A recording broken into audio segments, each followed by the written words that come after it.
Good morning and Merry Christmas Eve to all of you. As you probably already know, I published Success Magazine for a decade or so. One of my predecessors at Success was W. Clement Stone, and this is a copy of Stone's version of Success Magazine, which was called Success Unlimited. I was 6 years old when this was originally published. You can see he featured Santa Claus on the cover.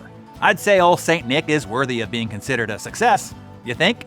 Inside this issue, Dr. Norman Vincent Peale shares a beautiful little story that he experienced one Christmas Eve that I thought I would share with you on this day. The title is It Happened on Cincinnati Street by Dr. Norman Vincent Peale. I'll share it from Dr. Peale's voice and perspective, just the way that he had wrote it. Some of my most impressionable boyhood years were spent in Cincinnati, Ohio.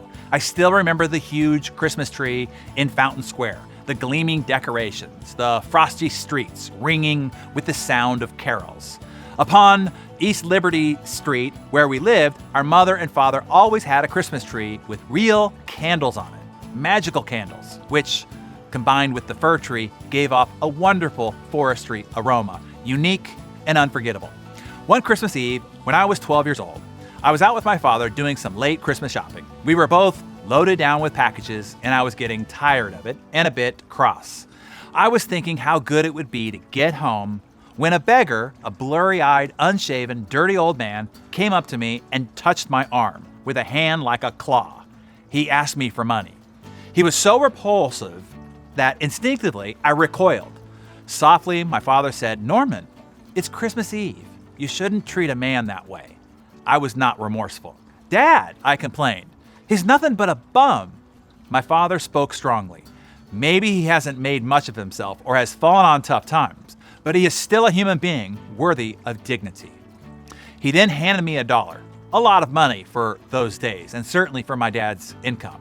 "I want you to take this and give it to that man," he said. "Speak to him respectfully. Tell him you are giving it to him in the name of Christmas." "Oh, Dad," I protested. "I can't do anything like that." My father's voice became firm. "Go and do as I told you." So reluctantly and resisting, I ran after the old man and said, "Excuse me, sir, I give you this money in the name of Christmas." He stared at the dollar bill, then looked up at me in utter amazement.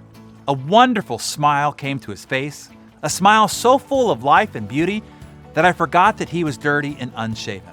I forgot that he was ragged and old. With a gesture that almost seemed courtly, he took off his hat. Graciously, he said, "I thank you kindly, young sir, in the name of Christmas." All of my irritation, all of my annoyance faded away. The street, the houses, everything around me suddenly seemed beautiful because I had been part of a miracle that I have seen many times since. The transformation that comes over people when you think of them as human beings worthy of dignity and kindness. That was my Christmas discovery that year, to realize the gold of human dignity that lies hidden in every living soul, waiting to shine through if you will only give it a chance. I send you off on an exploration to find the human dignity that lies hidden in every living soul, if you will only use the picks and shovels of your love and kindness. Merry Christmas Eve, everyone.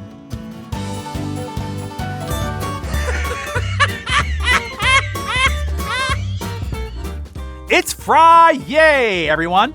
We only get a short time to poke fun during the Santa season, so let's throw a few more Santa ones in.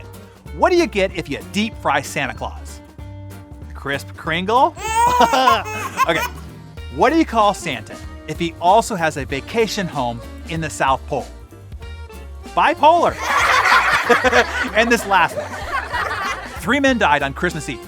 They were met by St. Peter at the gates of heaven. "In honor of this holy season," Peter said, "you must each possess something that symbolizes Christmas to get into heaven." The first man fumbled through his pockets and he pulled out a lighter and he flipped it on and he said, "This represents a candle." "Very well," said St. Peter, "you may pass through the pearly gates." The second man, seeing this, reached into his pockets and he pulled out a set of keys. He shook them vigorously and said, "Look, they're bells." St. Peter looked at him suspiciously but said, "Okay, you may enter heaven. The third man started panicking. He searched desperately through his pockets. He finally found something and pulled out a pair of panties. St. Peter looked at the man puzzled, and just what do these symbolize? The man replied, oh, these are carols. Oh my God, that's the one I've been waiting for. Well, there is some Merry for your Christmas. Have a great day, everybody.